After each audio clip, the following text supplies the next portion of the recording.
Welcome to Divcasts from the University of Chicago Divinity School.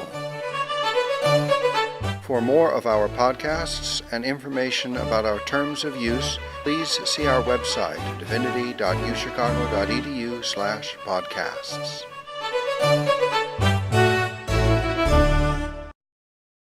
We join this Craft of Teaching talk by Lauren Osborne in progress. Which sounds insane, but it was like practically singularly the thing that got me teaching jobs after that point.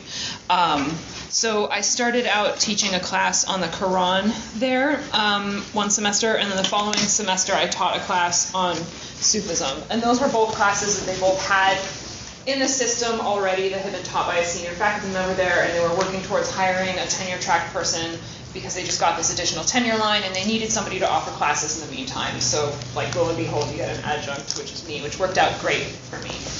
I'll say a little bit more about that in a bit in terms of comparing institutions and styles. Following that, I worked in a one-year visiting position that was a leave replacement position at Carleton College. So they had a regular tenure track Islamic Studies professor who went here, actually. He was away for a year writing a book, and I was there for a year filling it. And that was my first year of full-time teaching. I also wrote most of my dissertation that year, which I don't particularly recommend doing, which is why I'm here for December graduation instead of months earlier when I should have been here. So getting U of I adjuncting basically got me to Carleton, which got me to Whitman, which is now my permanent home. So I wanted to say a little bit, like, Carleton and Whitman are very similar in terms of size and approach and quality of students, types of pedagogy are the most common. They're both very highly ranked liberal arts colleges. Whitman's a little bit smaller, it has about 1,500 students, and Carleton has about 2,000 students.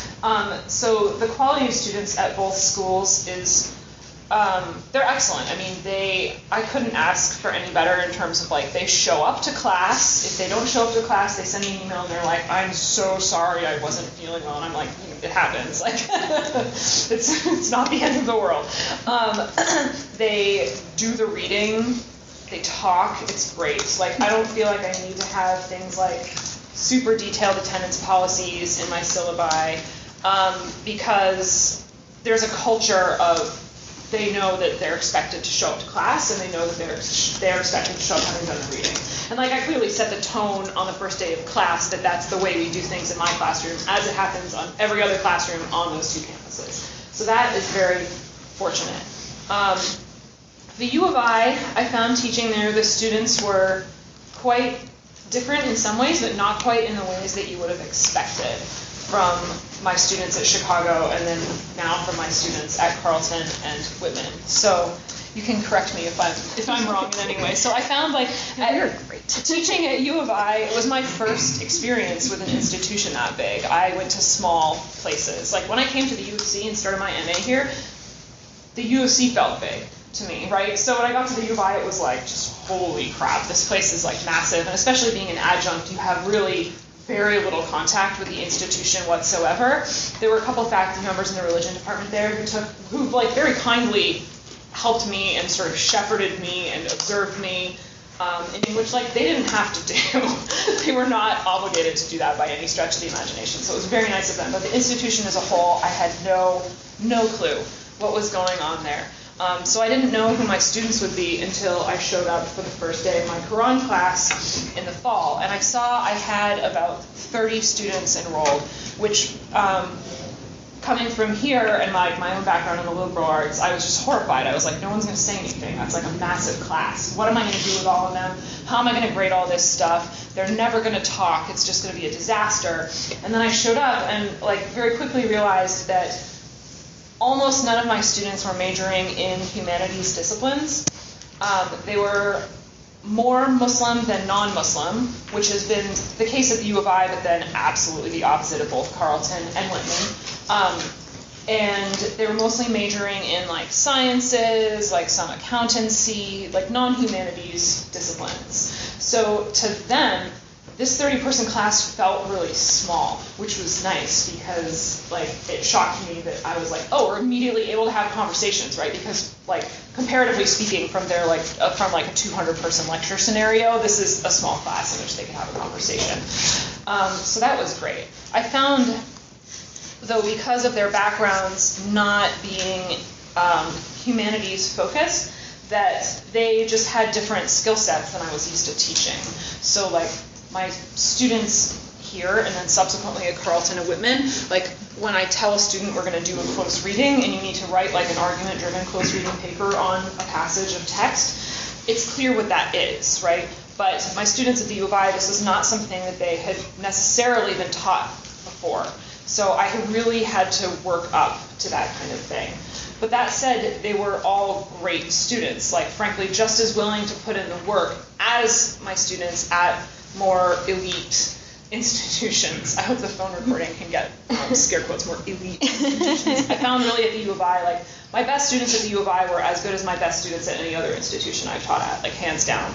It was just that there was more of a range and much more of a range in terms of background, like personal background and culture, disciplinary background, and the skills that people bring to classes because of that.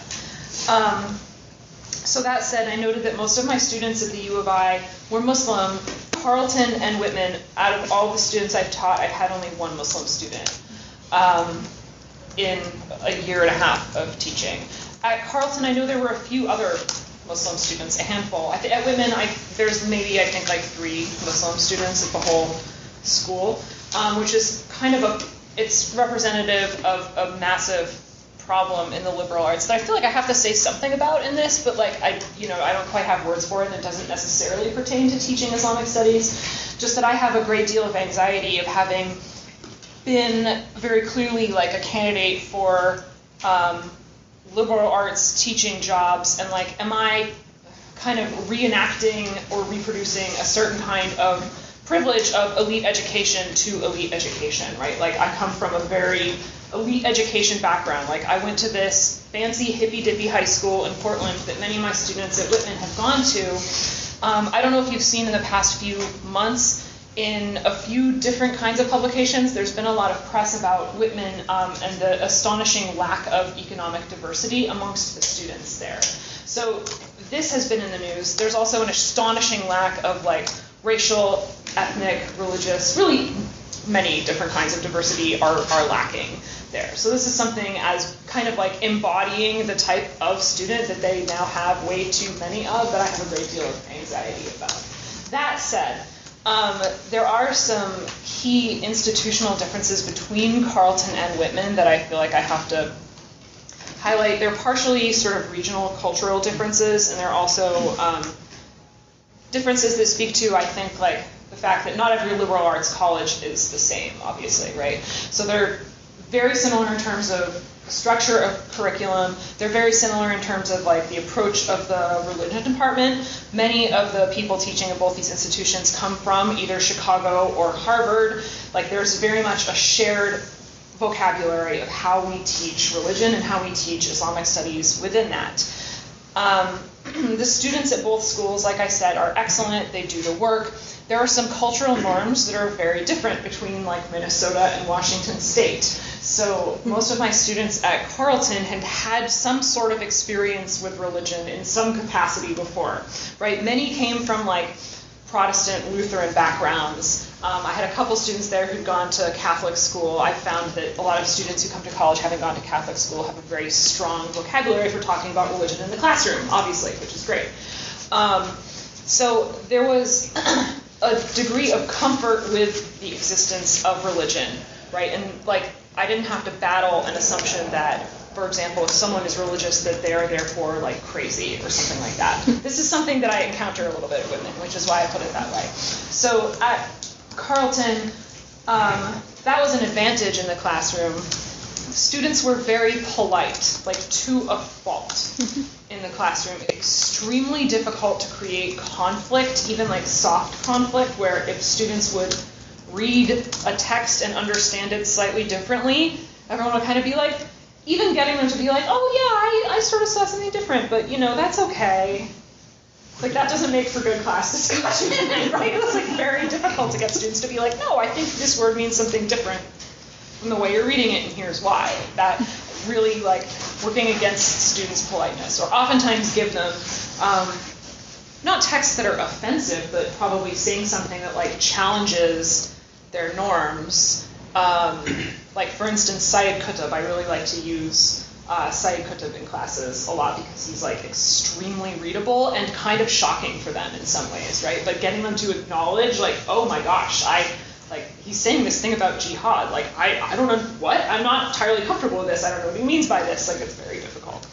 I don't have this problem really at Whitman, which is something that I didn't realize. Even coming, sort of being from the Pacific Northwest and coming back there, I didn't realize until I got back there that the Northwest is apparently statistically, I'm sorry, I keep doing this, like one of the most unchurched regions of the country. So religious life exists on the Whitman campus, but it's very much marginalized. And many of the students come from backgrounds where religious people are some kind of like other that you don't really have to deal with, and they're those people that you see on like Fox News all the time, for instance. Like, religion is responsible for all these horrible things in the world in their mind. And so to kind of get them to take religion seriously as an object that can be studied is a little bit awkward at times. But that said, it's cool, I think, when students, like particularly first years,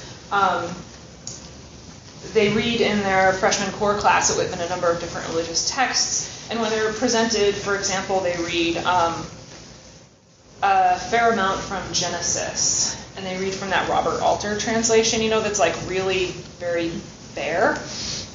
When they read that and they're like, oh, this is like a text that we could study like any other thing, even though it's a religious text. Like, that's a really cool moment and a revelation, especially with that Genesis translation when they're like, oh, this, like, for instance, this story about Cain and Abel, like, doesn't go the way I thought it went, right? So this brings me to this point about, like, students' assumptions that they're bringing into the classroom. It's highly individualized depending on institutional culture. So at Whitman, what I deal with a lot is they have this freshman core class. It's called Encounters. They read portions of the Quran in it, and they read like all different kinds of things. They start out with a whole bunch of religious texts, but then they end up reading, like, they read Darwin, but they read Darwin as like a text to be studied. They read some like quantum mechanics stuff that I have no idea what that is. So the Quran is a very difficult text to teach, and it's a very difficult text to teach in a class that's required of every single student at a college. And there are instructors who are very skilled instructors, good readers, teaching things that are outside of their own area of specialization. And one really big point that I want to make like 50 to 60 times today in what I say is that you will have to teach things that are vastly outside of your own area of specialization. And it's okay to do so. I think often we have this, especially in Islamic studies, there's this assumption that you need to like take Arabic for 10 years in order to be able to teach and engage with the literature in some way. And like, for sure, you need to take a whole bunch of Arabic to like write a dissertation and be a scholar in this area. But that's not everybody who's going to end up teaching anything having to do with Islam, right? There will be people who are non-specialists teaching things that have to do with Islam, and you learn it as a teaching skill rather than something else. Similarly, I'll teach like different portions of the Hebrew Bible at different times, for instance. I don't know Hebrew. I know very little about the Hebrew Bible, but I know how to teach like the Song of Songs in a way that's super fun, or Genesis, for instance, right? Like, that's a different skill set, and you have to learn to have it in order to teach in a way that will make for classes that students want to take, frankly. So because the students read the Quran in this first year required class, there's a fair amount of discontent in that, and I've heard some horror stories about like really awful Islamophobic things that students say in classes and reproduce in their papers and all kinds of assumptions they have. My husband actually teaches one of these sections, and he had a student recently write a paper comparing the Genesis and the Quran about how like the God in Genesis is omniscient and omnipotent and all these cliches that like really aren't true when you look at Genesis in my opinion. But the God in the Quran is like really wrathful and arbitrary. All right, a number of you were like those kinds of thing, right? It's like you clearly brought some kind of assumption about like Islam to the class, and here it is reproduced in your paper, right? So in classes, I see a fair amount of fallout from this class. So students come to my classes, there's at least the level of like opting in and signing up for my class on Intro to Islam or the Quran or whatever, so I don't get student assumptions that are quite as problematic as that one that my husband received the paper on. But for instance, on like the first or second day of my Intro to Islam class this term, I can't remember how this came up, it was kind of blue, but a student raised her hand and was like, well, I'm pretty sure it says somewhere in the Quran that you can beat your wife. And especially coming from Carleton and from Minnesota, where no one would ever say anything like this, right? That would be like just shockingly impolite. I was like, I have no idea how to deal with this. But the funny thing is that this student was actually, she's a very strong student and she's a religion major. And she, like, while at face value, this question was like, coming from a place of Islamophobia, it kind of turned out to be like basically a huge stark difference in terms of like cultural politeness and institutional culture, right? Where like Whitman students are really trying to be as critical and in your face as they can, whereas the Carleton students that I had taught previously, they may have thought that or they may have like heard that, but they would never say it out loud in a class, right? Okay, so all of that said, you're probably wondering why I gave you all of these syllabi. So when I said you'll have to teach things outside of your area of specialization, one thing that comes to mind is that you will have to teach classes introducing the academic study of religion, which is extremely difficult as a young professor because we young professors, advanced graduate students, always want to assign things to our students that are way too difficult, even when they're very, like the very, very best students. Like think back to what you read if you were a religion major in undergrad, like what you read that was like a theory text. It's not necessarily the same stuff that we read now. I mean, there's some overlap there, but like, for instance, probably many of us read like Iliade as undergraduates. Like, how many times have you been assigned Iliade in a class in the Divinity School? Not very many. Right? Like we have a sense, I think, that there's certain portions of the discipline that we've moved beyond, right? Like we're not necessarily using that stuff in our research anymore, so we're not talking about that all the time, but you will need it for teaching because it's part of the history of like how the discipline has shaped itself. And students enjoy reading Iliade a lot, actually. I enjoy teaching Iliade a lot. So that said, there's a couple different models of introducing the study of religion that I've represented for you here. There's, sorry the packet's so big. There's a syllabus on a class called Religion and the Senses, which I did just this semester at Whitman. And then I think right after that, one called Understanding Religion. So these represent like the two different models that I've had to teach as far as introducing the study of religion and the way in which I've involved Islam in that. So some schools, especially even some liberal arts schools, still take a world religions approach to an introductory level class. I don't know anything about this because I've never had to do it, so I'm not going to say anything about it. I think it sounds terribly essentializing, but many places still do it. And it serves a valuable purpose in some other ways. But what I've had to do is teach Understanding Religion at Carleton, which was a class that was rotated throughout the department that is vehemently not a world religions class, which we put in the course description. You have to say on the first day of class, but then always there's students in the evaluations apparently that are like, well, I didn't really learn anything about Hinduism from this, right? But it's meant to be a general introduction to the discipline. So there are certain guidelines that you had to adhere to in the department, that the department had agreed upon, that you had to represent at least, I believe it was 3 different religious traditions in the readings, at least 2 or 3 major theorists, and then you had to cover a couple themes, one of which was like gender or body or something. along those lines, and another one was politics. I believe there was another one. So in putting this syllabus together, keep in mind I taught this class at Carleton. This was while I was writing most of my dissertation. So the strategy essentially was put as many things on here that I've read as possible in order to make it easy for me. Because that was the only way I was going to survive last year and graduate. That said, so I tried to include as many materials from Islamic Studies as I possibly could and still get away with it, which is why you see a lot of Malcolm X in the syllabus. So Malcolm X, the autobiography of Malcolm X, is a really fun and exciting text to teach. I've done a whole bunch of coursework and projects here on the Nation of Islam. And then his text is really useful for, like, he has that chapter where he goes on Hajj, so then you can learn about, like, Hajj and what people do on Hajj from that as well. It serves a bunch of different purposes. So it comes back over and over and over again in the class as being kind of a case study that we were using in conversation with different things that were meant to show how the study of religion developed. And then the other texts on there were things that I had experience reading and teaching most recently. So when I was a writing intern, I worked in the Readings in World Literature Corps.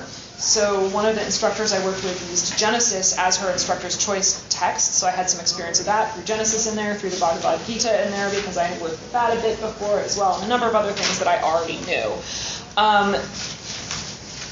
I'm doing the class again next term at Whitman.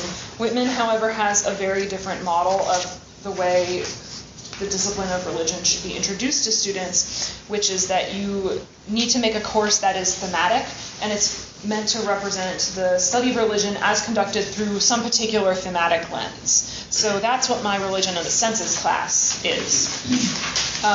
Other ones that people do include, like, particular topics that you can talk about in a comparative way. Like, there's one on evil that someone has done before. Gender? Yeah. Yes, there is a gender one. Yeah, like other topics that, kind of come up in a lot of different religious traditions. So you can get a lot of stuff that's outside of your own area of specialization, but probably an issue that you think about a lot. Religion and the Senses grew directly out of my research. Originally, I taught this class on a 200 level as kind of a seminar at Carleton, and it was way too difficult for the students.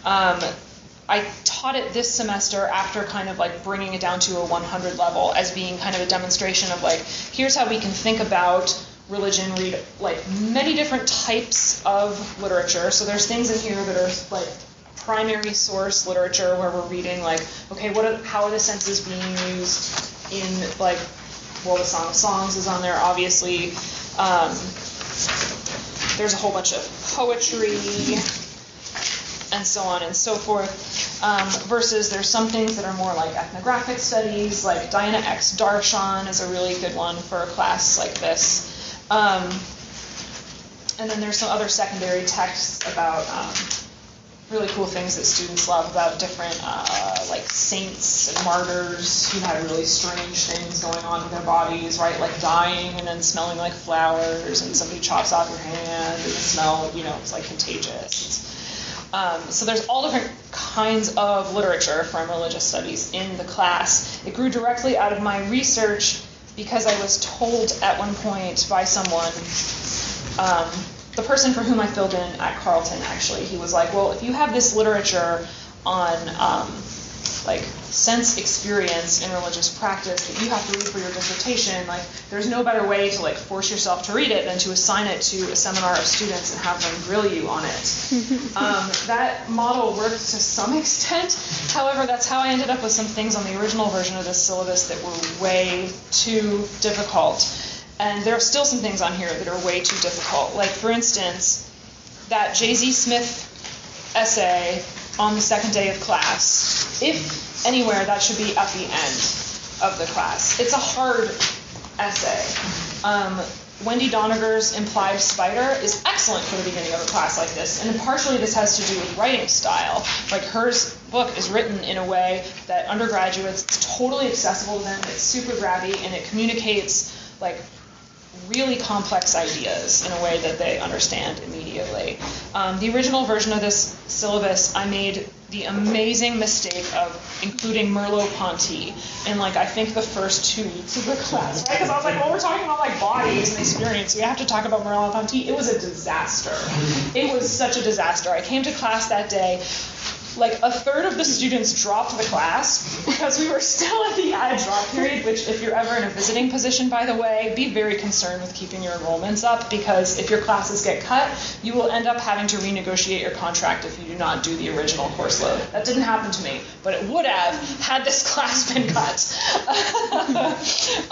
So put things that are serious but also fun things at the front of the term so the students will stay in your class. Don't assign Merleau-Ponty in the first 2 weeks just because you have to talk about bodies and experiences.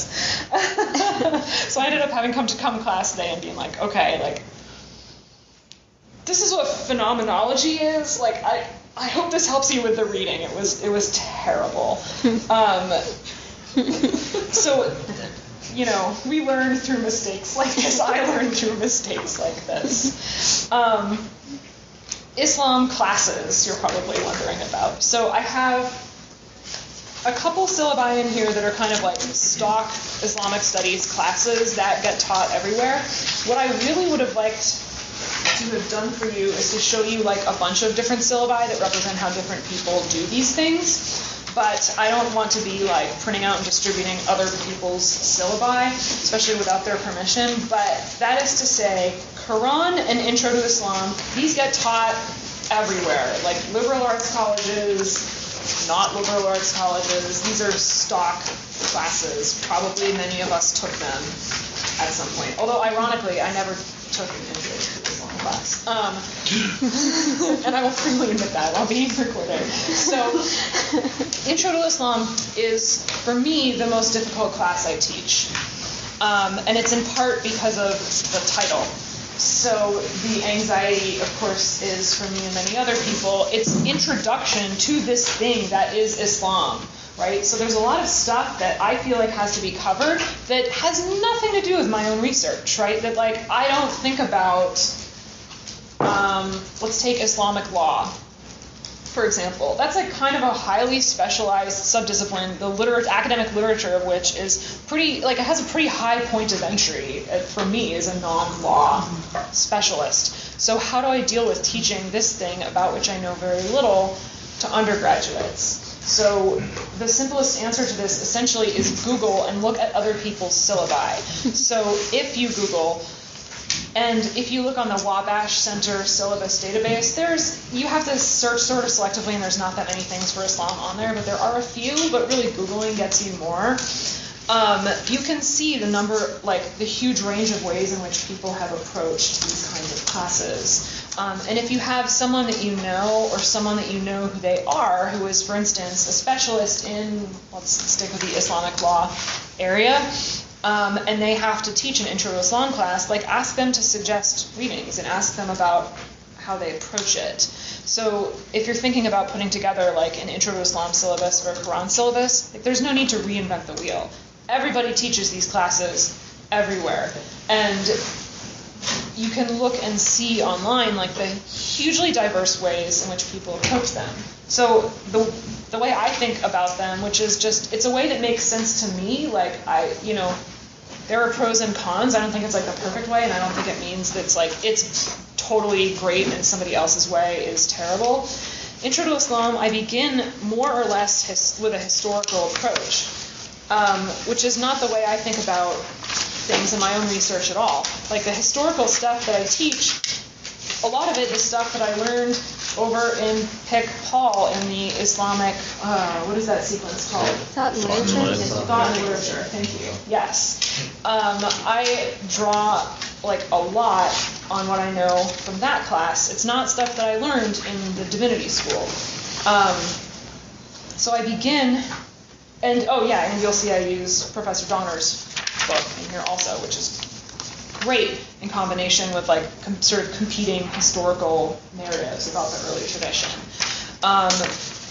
So I begin with this historical trajectory. However, I don't want to simplify it into being the like more or less coherent traditional historical narrative that you often hear, right? So I give students different ways of telling the story and different ways of approaching the material, and they're very good. Like if you give them two historical texts that seem to be telling two different stories, like for instance, Professor Donner's book in combination with this Syed Hussein Nasser, like more traditional biography of the Prophet, they're immediately noticing the differences in terms of approach and also the historical details, right? And they're able to, at least my students have been able to kind of assess really nicely, like, okay, this is what we get out of like a traditional biography of the Prophet, and this is something else. Like Donner is pointing to like these problems with sources, and this is what he's getting out of it.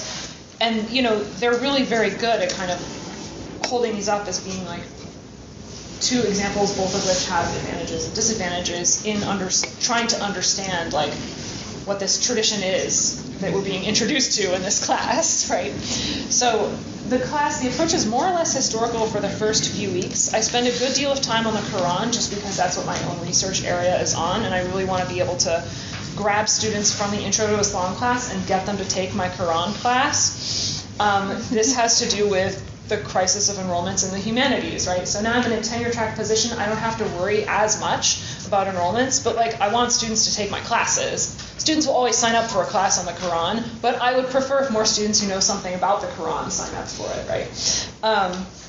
So I spend a good couple weeks on that.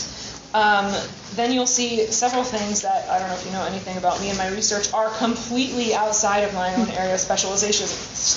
Shiism, law, like things that I like art and aesthetics, right? So I kind of break the historical mold at about midterm, and that's when it becomes kind of looking at bodies of literature that are associated with the tradition that come to shape, really more so than the early historical material, that come to shape kind of like the normative understanding of what Islam is and like what you do if you're a Muslim, which is what students want to know, at least my students, in coming to a class on Intro to Islam.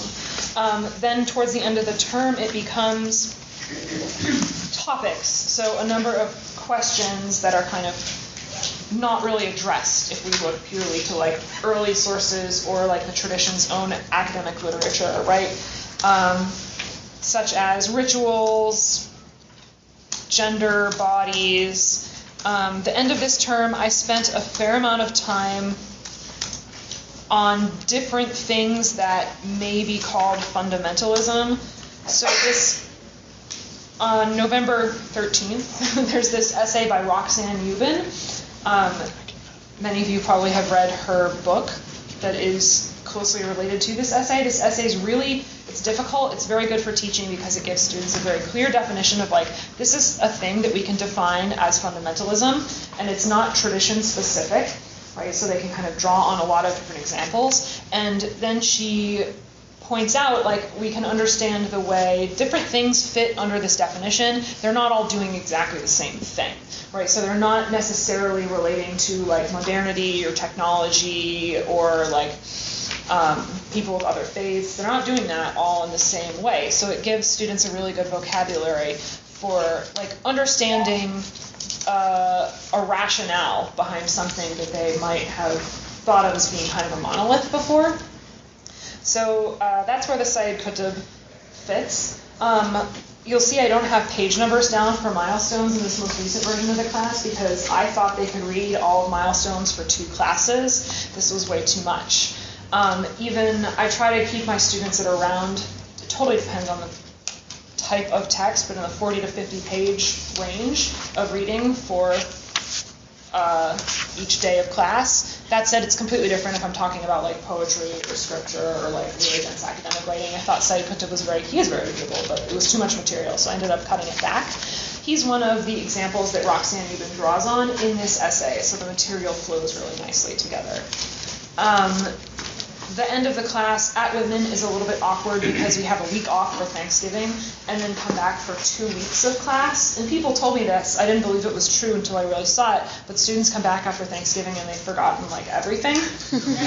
So like they remember like what a hadith is, for instance. But like if I would try to be like, remember Roxanne Euban's definition of fundamentalism that we read right before the break, it was kind of like, like could you put that up on the board? Like, so we did spend a day on ISIS/Islamic State/Daesh, and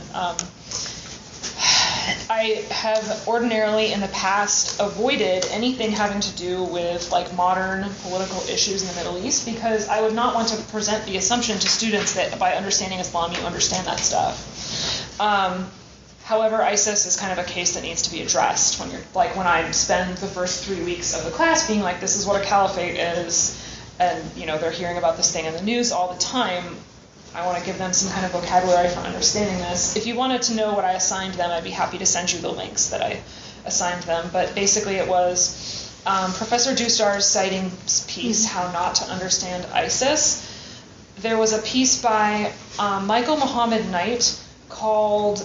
The title was something to the effect of, like, I understand why Westerners join movements like ISIS. I was almost one of them. And it's about how he almost went to go, like, fight with Chechen rebels when he was young.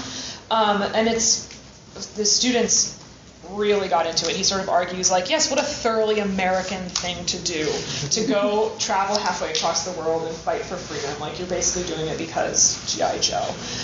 So it was really, it's very uncomfortable.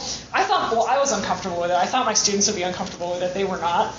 They really loved it, but they were also like, how very male of you, Michael Muhammad Knight. Like, this is so masculine. And this is right after break, one of my students is from Colorado, and she was saying, oh yeah, I heard in the news there were like these 3 sisters from Denver that were like caught in Frankfurt trying to go join ISIS. So this Michael Muhammad Knight piece does not give us a way to understand what those girls are thinking at all. What were the other things? There was a recent NPR piece that quoted one of my colleagues at Whitman, so I assigned them that as well. That was kind of background. And then there was another thing that was like Islamic scholars' theological responses to ISIS. So a number of people who were sort of pointing out, like, this is a vast simplification, but essentially saying, like, that's not Islam, this other thing is Islam. It was less like apologetics than my retelling of it, but it was on a certain level, but it was a very good piece. In any case, this is the one class in which I give an exam, because I've gone on for a really long time. I'll let you ask questions soon. There's a lot of vocabulary involved in learning about Islam, right? Like the normative vocabulary is essentially Arabic vocabulary that's been like domesticated into English, right? Like there's all these words that are in the Merriam-Webster dictionary that we don't have to italicize in our dissertations that they need to learn, that they don't necessarily know already. So a lot of my students at the U of I, they already knew like what a hadith was, for example. At Carleton and Whitman, I cannot assume any kind of knowledge like that in the classroom. There's one key distinction between teaching a class like this at those 2 institutions, however, Carleton and Whitman, and to some degree the U of I. Carleton has Arabic, Whitman does not. However, of course I can't assume any knowledge of Arabic in teaching just because the college offers it, but the Arabic program at Carleton is growing, and it's very good. That does not mean that the students want to do any kind of reading with me in Arabic text. Not interested. Like, perhaps after several years of kind of building up a base and relationships, a little bit, yes. Mainly what I see the difference is in, like, the ability to remember terms and pronounce them somewhat correctly and remember people's names with students who have Arabic, which is it's a small but powerful difference, right? Like, after the 14th time I have to be like, no, it's Muawiyah to my Intro to Islam class, like, then, I get tired of that, they get tired of it. Like, it's much easier with students who have some Arabic. We're hoping to get Arabic at Whitman eventually, but still, it's a fine distinction. between a liberal arts college that has Arabic and that does not. And even when it does, you can't assume that they're really very good at it. But they'll remember things a little bit easier if they have it. Francesca, you're the exception, of course. Oh my God. Yeah, she's Yeah, on the that's her. Skype, yeah.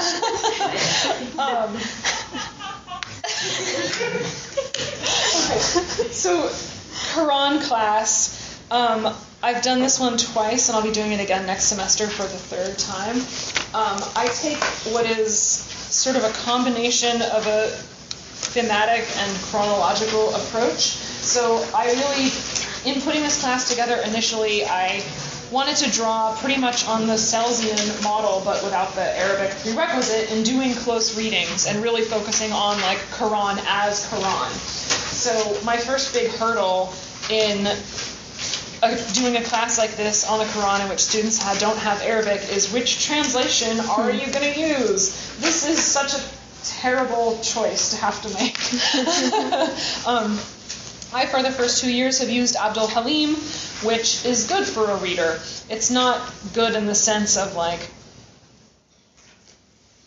well, maybe I should just actually say what's good about it first. So it's good in terms of like accessibility and cost, first of all, which is something I think about with students still because I have no money.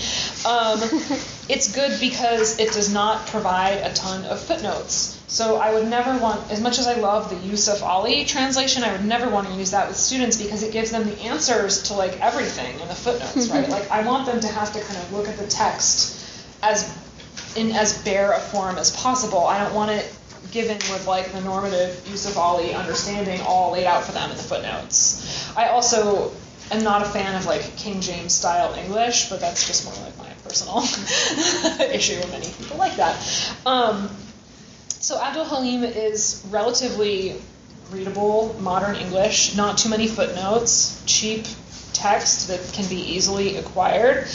It is not poetic, so I usually combine it with some readings from cells approaching the Quran, like when I'm dealing with the early Meccan surahs, obviously, which the students really like.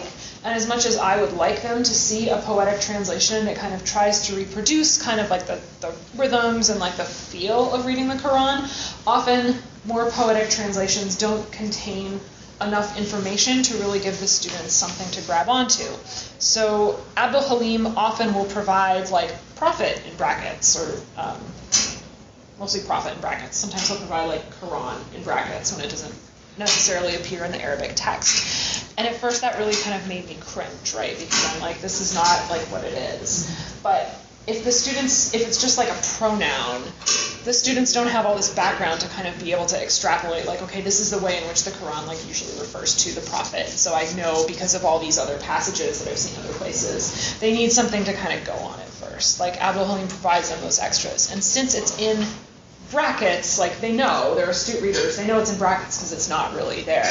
So this, it's easier to kind of work with them understanding something and then stripping it away than go the other direction. Last year at Carleton, I tried in my Intro to Islam class assigning them Quran passages from a translation by Alan Jones, which is on like Gibb Memorial Trust, and it's this massive expensive thing, so I would never use it with them for a whole class, but it's a gorgeous translation. It's really super minimal and it's very poetic, and the students had such a hard time reading it. So I ended up going back to Abdul Halim because he provides that extra information. This next term in the Quran class, I'm actually switching though to the Ahmed Ali translation on Princeton University Press, in part because, well, Abdul Halim, so I mentioned this Encounters class, this core class that all of my students take, and they read the Quran in that. They all read the Abdul Halim Quran in that. And so I want to try to, I could draw on this book that they already have, however, I'm choosing not to. I want them to experience something new and different. And Ahmed Ali is like similarly readable English. It's laid out in a way that is more poetic looking, which I like for them. I'll let you know how it goes, but it's a popular translation for this kind of thing. As far as my approach being thematic / chronological. So there are topics that I've kind of grabbed out, and I try to have them read whole surahs as much as possible rather than dividing up surahs. This is in part because I want to use this Carl Ernst How to Read the Quran book with them, which is about forms of surahs and chronology. It's like largely a translation of Angelika Neuwirth's work in very accessible English, good for undergraduates. And it clues them into the kinds of like literary concerns that I want them to be noticing when we're reading the Quran. So the material is arranged more or less chronologically, but kind of forced into topical parameters. So I'm not just like marching through the chronology of the revelation of the Quran all term. The one thing that I am particularly unhappy with about the syllabus that you have in front of you is the way in which I deal with commentary. I originally did this way, the first half of the class being like basically just Quran with a couple secondary things, and then the second half being like tafsir with some other Quran passages and kind of looking at different like lenses through which people interpret the Quran. The shift from just Quran to Quran with commentary was rough. It was very abrupt. When I've been telling students for 6 weeks, like, no, you just have to look at the thing and just tell me what it says, which is a difficult task for them often. Then to shift to this is an interpretation. A lot of the classical tafsir are like, they're not interesting to students. I have a hard time selling it. And that's not to say that they're not interesting. It's more to say, like, I haven't found good things to assign them from that genre. So please, if anyone knows any classical tafsir things that I should be assigned to undergraduates, for the love of God, tell me. Just you're like, you look like you have something to say. So I might be rethinking that in reformulating the syllabus for next term. The reason it even started out this way was because the first time I taught this class at the U of I inherited the course title and the course description from Valerie Hoffman, who was the senior Islamic Studies person there.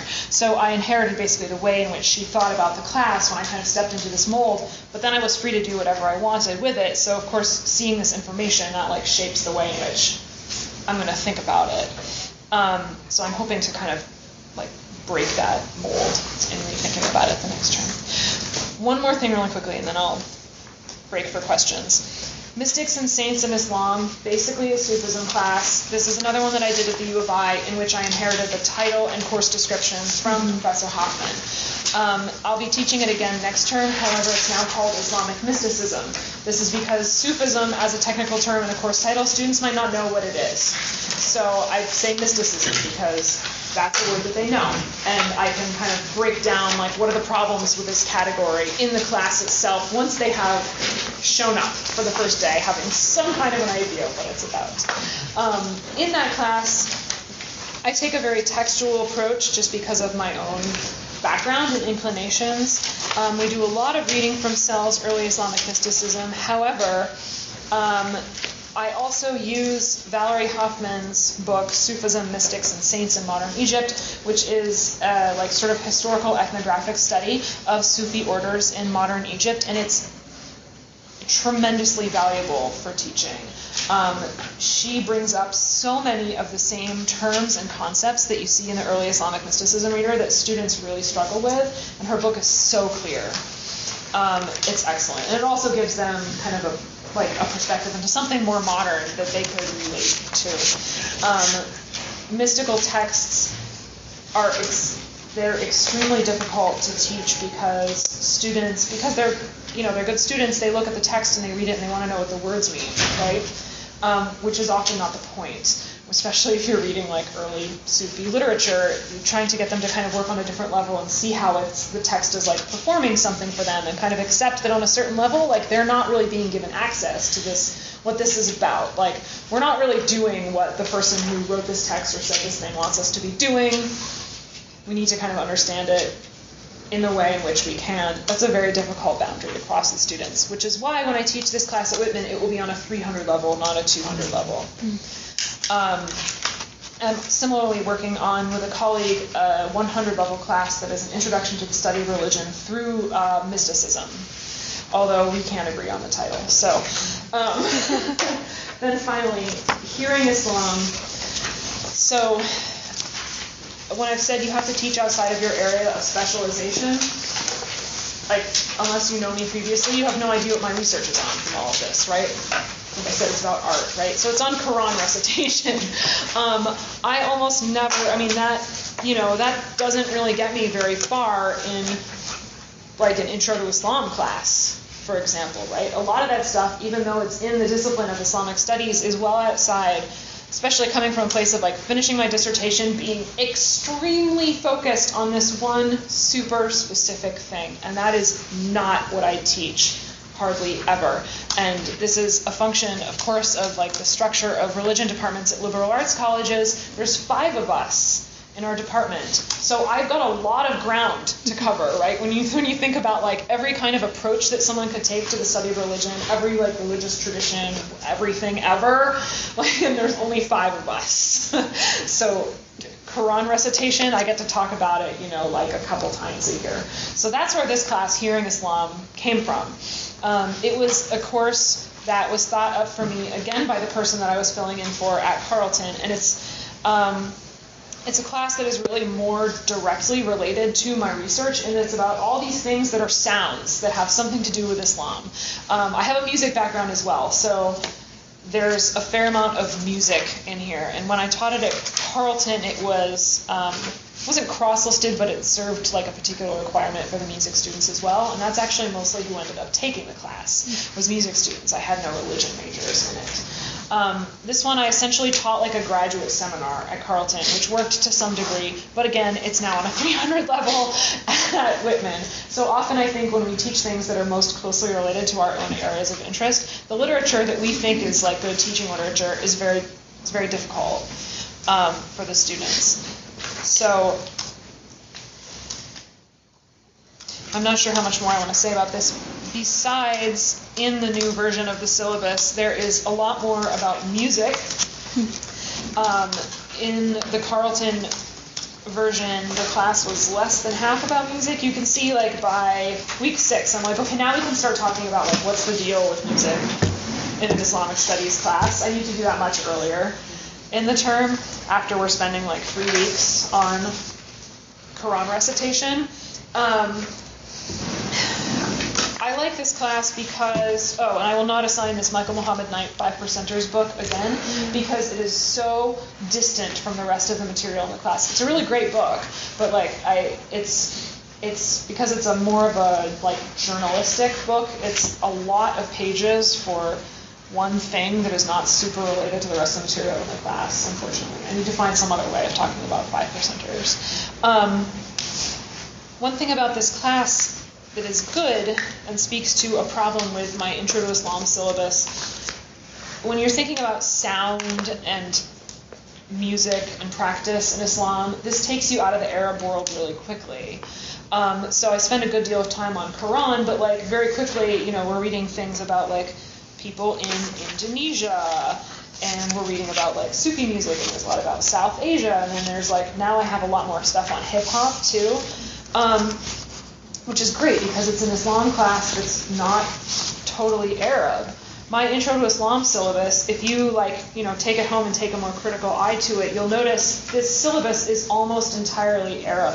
That's a huge problem.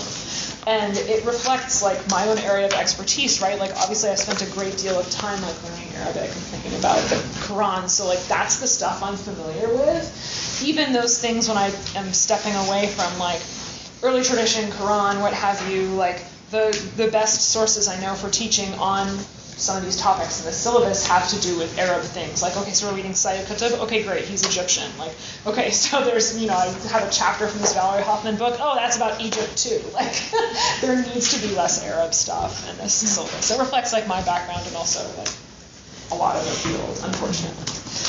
Anyway, I just talked for a really long time, and you probably have questions. Or maybe you're just overwhelmed. Oh, yeah, Eric. Go. No, I was. Okay. More of a practical question. You talked a few times about taking over a course as it existed previously. If you could talk about, I guess, departmental kind of shifts or problems there, what you felt comfortable just immediately just removing or adding, or any pushback from the faculty, be it that person or the faculty. Okay, so the U of I is where I inherited course titles and descriptions. That I did not, I could have changed those, I think, but it would have involved, because we're talking about a state of Illinois institution, it would have involved, so that gives you a sense of it. Yeah. That has nothing to do with departmental politics, and everything about convenience and the fact that I'm someone who's an adjunct who's coming in to fill a slot that already exists. That said, Valerie was immediately you can do whatever you want with this class. It doesn't even really have to do that much with the title. So I was brought on to do Quran in the fall. And that's, that has to be related on a certain level, obviously. But I could really teach whatever material I wanted in it. And she was super helpful in she looked over my syllabus, she came and observed my class, she would talk with me and sort of therapy time, whatever. My second semester there, they wanted me to stay on and teach another class, and they said, okay, you can pick from these ones that Valerie has done before, except for the one that she's actually doing that term, or you can do a class of your own design, but that's a little more difficult in terms of Illinois state bureaucracy. So I just said, I'll just do this Sufism one, that's something I know how to do, right? Oh, and I couldn't do Intro to Islam because they had another adjunct doing that. So other, Carleton, all my classes were completely my own. All my course descriptions and titles were my own. Some of them filled slots that were left by this person who was on leave. But I would change the titles and that kind of thing, and there was no issue with that whatsoever. Some of it actually happened accidentally. It's funny because I think he had a class that was called the Quran, and then when I think I sent in my course listings, I just said Quran. And I didn't even look at what he had said, so they had to change it from the Quran to Quran, and it was okay, that's you could have just left it. I'm not really that invested in whether or not the definite article appears in my course title. But there I was free to do whatever I wanted, with the exception of understanding religion, where I could do whatever I wanted that served this particular purpose that the permanent people in the department had agreed upon. In my position now at Whitman, I'm free to do whatever I want. However, I now have to think about, I'm invested in the students for more than just a year, and so I have to think about fulfilling major requirements for, people who are majoring in religion. And, Intro to Islam has to happen every once in a while. And although I started in an existing tenure line, I did not have an immediate predecessor there, so there hasn't been anyone teaching Islam there for the last several years. So Intro to Islam hadn't run for several years before I got there. So it got a lot of students, obviously. But it's something I have to work to build up a base. But we're redesigning our major currently, so that's all going to change at Whitman. Yeah, Miriam. I have 2 questions. The first one is, what advice do you have for trying to find a position in the greater Chicago area? At what point should you do that, and how do you get networked? And the second is, are there research expectations for you in your tenure track position? Oh yeah. And how do you make time? How did you finish your dissertation while teaching, and then how do you make time for that now? Yeah. Okay. Teaching in the Chicago area. Okay, so I should say that I was admitted to the Divinity School before the Graduate Aid Initiative went through, so it went through at towards the end of my second year. So I was in this sweet spot where I got more money but no requirements from it. So I did not have teaching requirements to finish my degree. So, I started applying for things to teach because, that's a good thing to get practice at to get a job, but I was not trying to fulfill, you have to get the point, I don't even know. So the U of I thing, which was kind of my first disciplinary foray into teaching, they came to the U of C and they just were looking for somebody to adjunct in these slots, and they talked to a number of us, and I think basically I was the only one willing to drive that far. I'm an only child, and I know I just talked for over an hour, but I need a lot of like alone time and quiet time. So for me, like personality-wise, that was not an issue. But like you could see how, you know, if somebody had a family or like didn't want to drive for 2.5 hours to teach, then they wouldn't want that. Allison, do you want to add anything about, because honestly, I mean, my experience was similar. They came here and they had, I was teaching at Dominican, and they had a U of C grad student teaching classes, and they asked them, do you have younger colleagues who could take over these courses? Yeah. So it really feels like it is networking, but if you know people who are teaching at a school, talk to them. Yeah. And and let your advisor know that Reach your email. Line 600 actually sometimes has. I know. I feel a little bit torn about like at what stage you should start teaching. Like I mean, because on a pure level, I would say after your exams, hopefully after you've proposed your dissertation. I know like financially and in terms of fulfilling requirements, that's not always feasible, right? I mean, I did a lot of teaching because I needed money, and it slowed me down too. But like that's what I had to do to eat, basically. But I think it would be best left until after exams. And to think of, you can actually, this is another point I had that didn't really fit. Like think of your exams as areas of teaching competency. Not that your exam list is all material that you could teach to undergraduates per se, but like that's, you know, you're getting an expertise in like a certain area of study. Okay, so teaching in the Chicago area, when should you start doing it? Research. Oh, yeah. If you're talking about like a visiting position, no expectations whatsoever for research. If you're talking about a tenure track position at like a elite liberal arts college, yes. In order to get tenure, teaching and research are equally important, and you must accomplish both of them well. So the gold star is like peer-reviewed publications in religious studies. Like, depending on your like methodological inclinations, like probably a book, but you could do a bunch of articles too if they're peer-reviewed. If like, for instance, you know, you're interested in like science and religion or something, right? Like articles are maybe more the norm if you're talking about something more scientific. But yeah. But correspondingly, if there are expectations for research, you should get money for it. So, like, you're like, like you should have a research fund to pay for trips, books, conferences, all of that stuff. Which is why, like, the visiting position, you don't typically get that kind of package. You just get like a salary and you teach these classes and you get insurance. But then if you're talking about a tenure track position where you're expected to produce research, you should be given support in order to do that stuff. How did I finish my dissertation? I didn't sleep much. I also got really good at prepping classes in like under 2 hours. Because I would drive down to the U of I and I would have some idea of what I was going to do, and then I would like sit down and figure it out and go teach the class. And sometimes that works really well, and sometimes you fail, but the same works if you prepare for like 8 hours. So. Have you had any experience, I know you've been in 2 liberal arts colleges, but do you have any experience preparing for graduate teaching or for a seminar that like would have a lot of Arabic and maybe a lot of theory?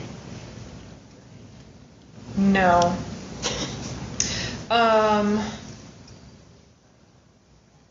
So I would say the closest thing I have to those things is like teaching on the 300 or 400 level at Whitman or Carleton. It's like comparable to a master's level class, I would say.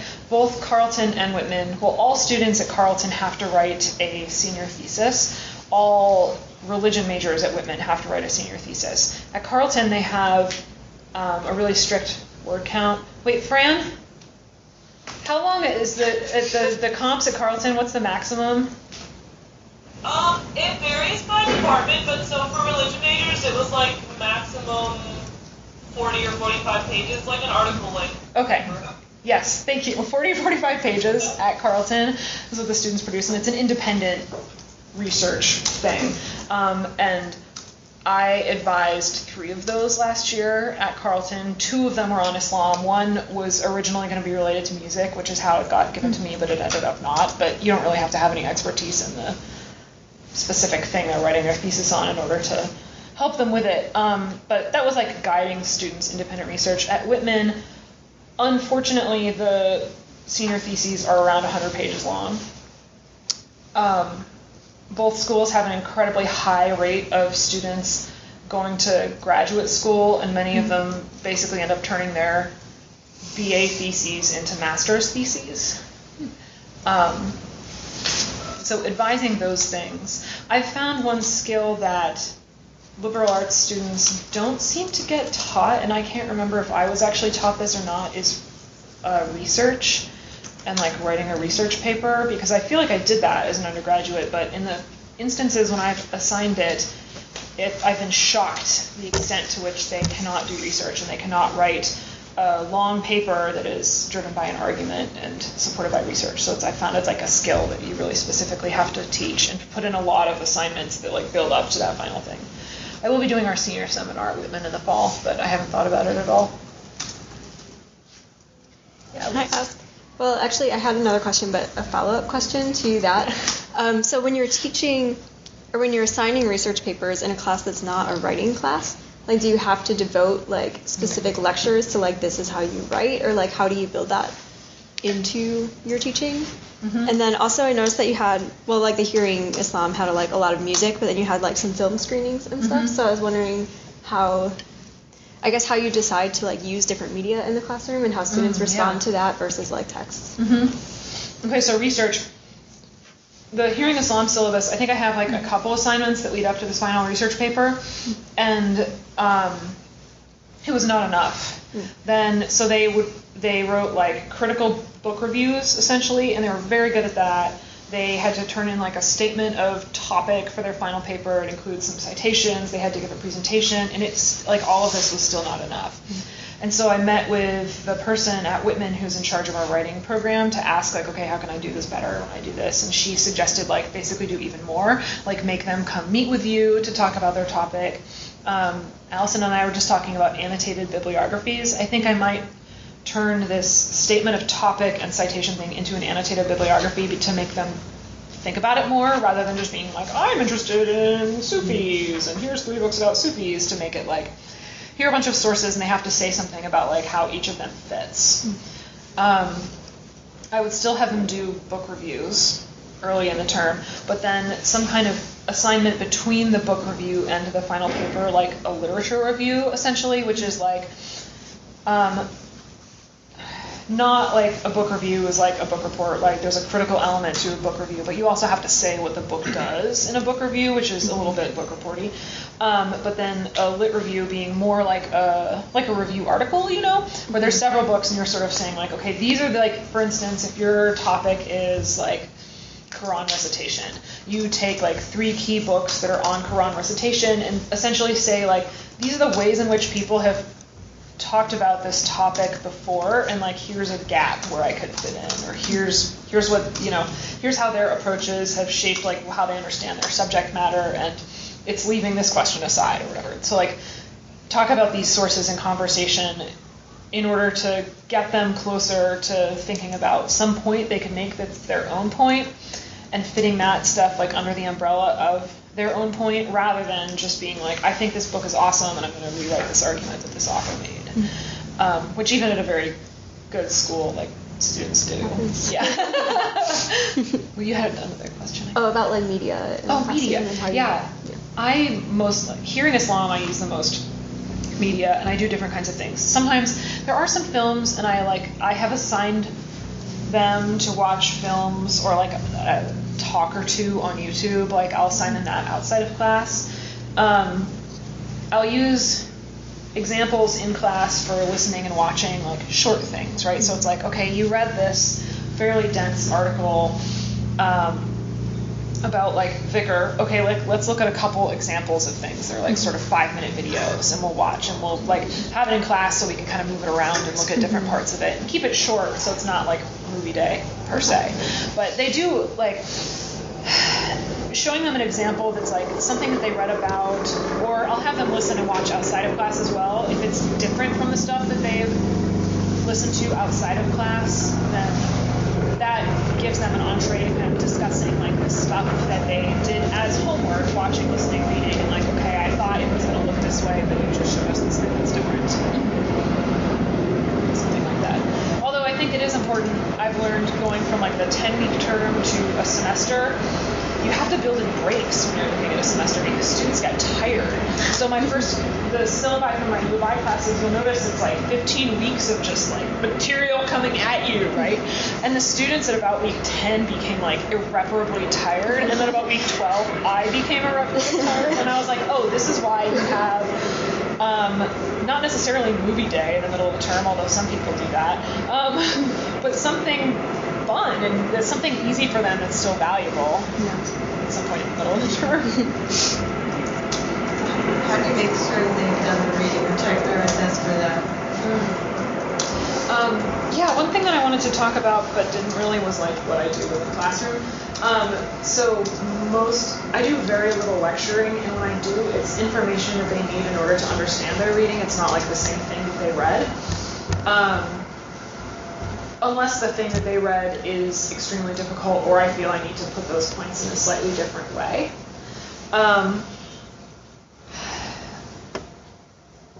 I teach very small classes, like anywhere between like 5 to 15 students. So it's primarily discussion based, but like a lot of me asking them questions. It's immediately apparent if they have not read. In Intro to Islam, it comes up very quickly when they don't know what words mean. By around week 4 of Intro to Islam, they've seen like hadith defined like probably 45,000 times. So if they don't know what it means by that point, like I don't make a huge show of defining a lot of words in class that they get defined in their reading, but I do like test them on those words. So in Intro to Islam, when I give them a midterm, part of it is vocabulary. It's like define 7 out of 10 of these words, or 10 out of 12 of these words, or whatever. Like say something about like why you care about this, right? Like why does it matter if we know what the seerah is in a class in Intro to Islam?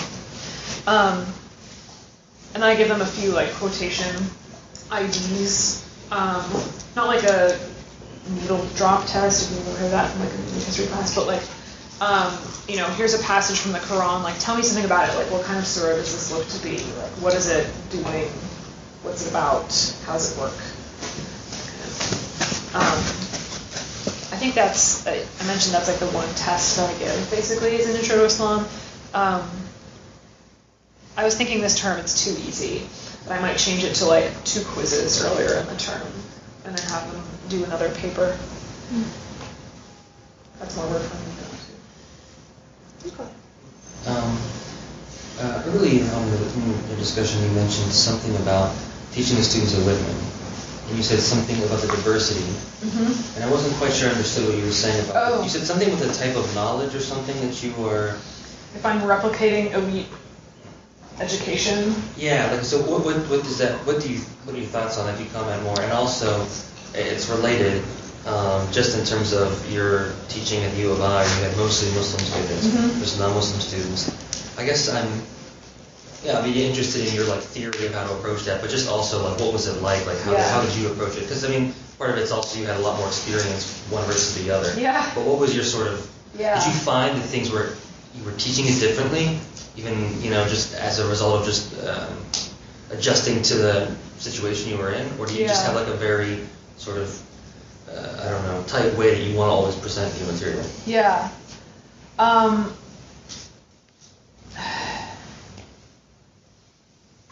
I'll start with the teaching at different kinds of institutions. So I think at the U of I didn't realize until I walked into my class that like if you teach Islamic Studies at like a large state institution like the U of I, a lot of your students will be Muslim, and that's kind of becoming the norm, like more and more across the board. And like mostly Muslim of South Asian descent, like first, second generation. Yeah.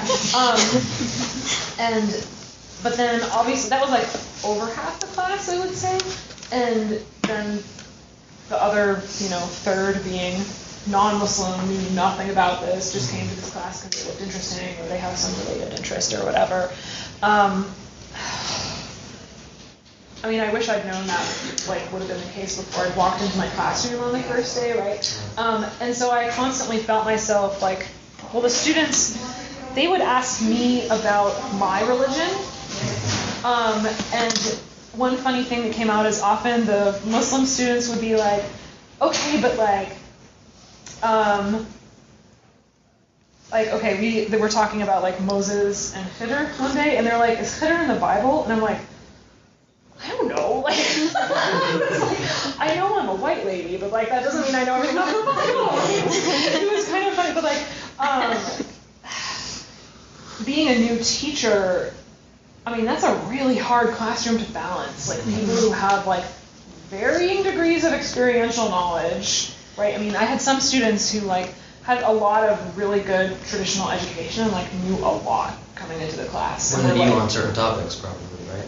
That's one thing I'm always concerned about. Yeah. Like certain things are going to be out of class, and other things people are going to have any idea what I'm doing. Yeah, exactly. And so I think for the first couple of weeks there was they were very suspicious of me, and I was very suspicious of them, and it we all ended up getting along fine.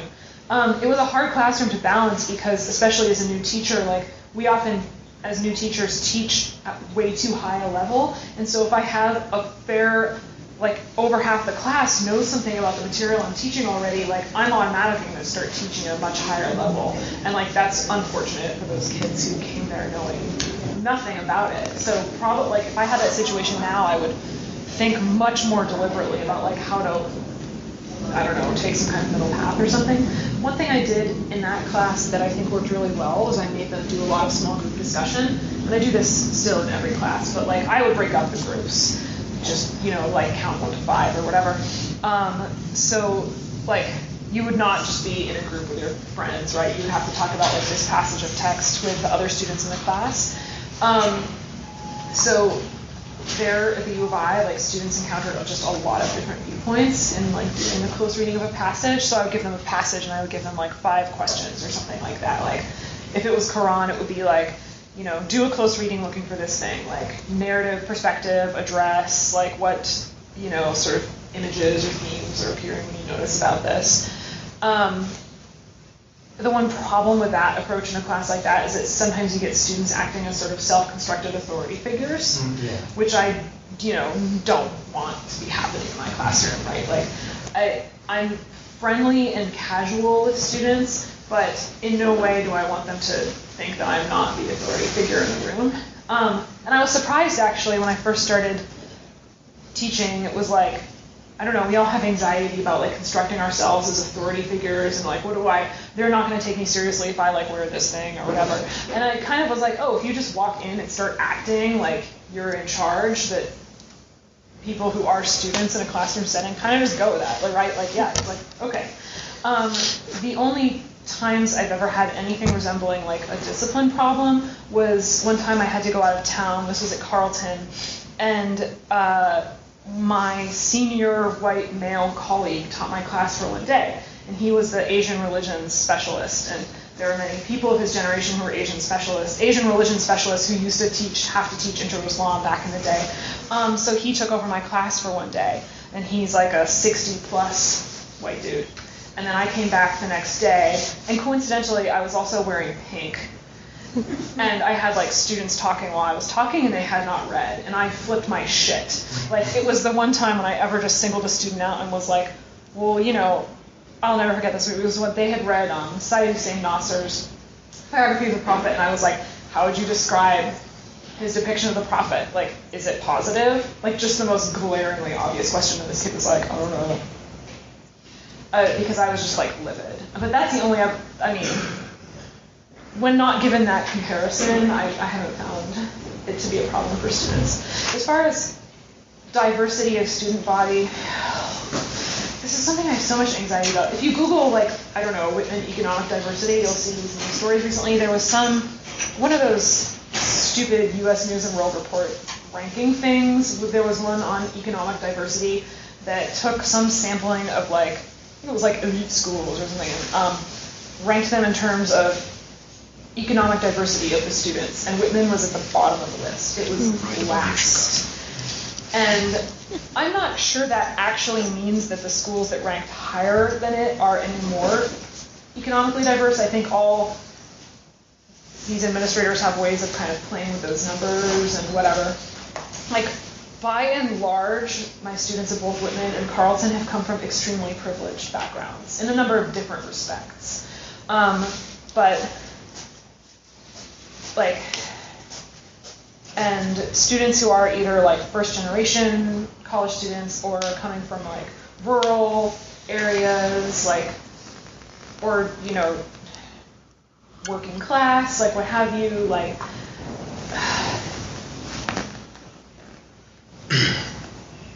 there's a great deal of anxiety on the part of those students as far as like fitting in and engaging, and like a lot of the students who are coming from very privileged backgrounds have had very good educations, and so they tend to present themselves very confidently in the classroom. They speak like us, right? It's like horrifying. It's like sometimes talking with a colleague, that doesn't mean that their writing is always as strong or that their thinking is always so strong. It's that these students know how to perform, right? And it was something I thought a lot about in going to a liberal arts college. Like, am I just going to be educating America's elite? Yeah. So it doesn't affect your material per se, it's just a matter of just reflecting on the students and the ultimate result of what you do. Yeah, it doesn't think about my material, but it does make me think about certain issues in the classroom. Like, you can typically tell who doesn't fit with the other ones, even if they're white. Like, you can tell usually if someone is first generation.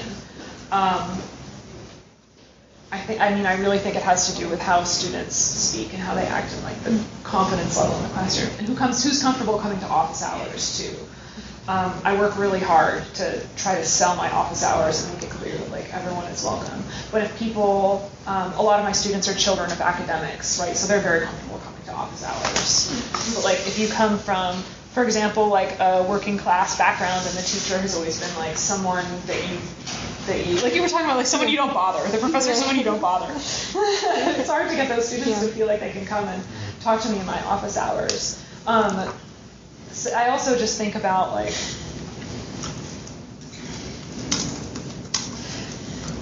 I don't know, really critically interrogate like assumptions that I might have and things I might say in the classroom that might, I don't know, demonstrate those areas in which I have privilege that are very much like those of the privileged students that I'm teaching, and try not to hold that up on a pedestal as being like the model.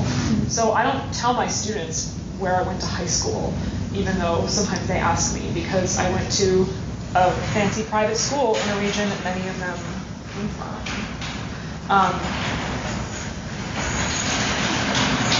Yeah, it's I don't know, it's a work in progress.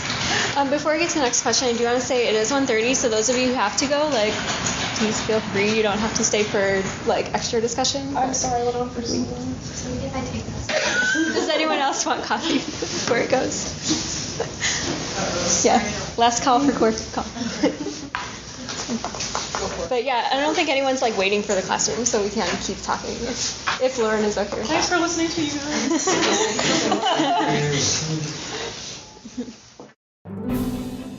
We thank you for listening to or viewing our podcast. For more information and for other podcasts, please see our website, divinity.uchicago.edu/podcasts.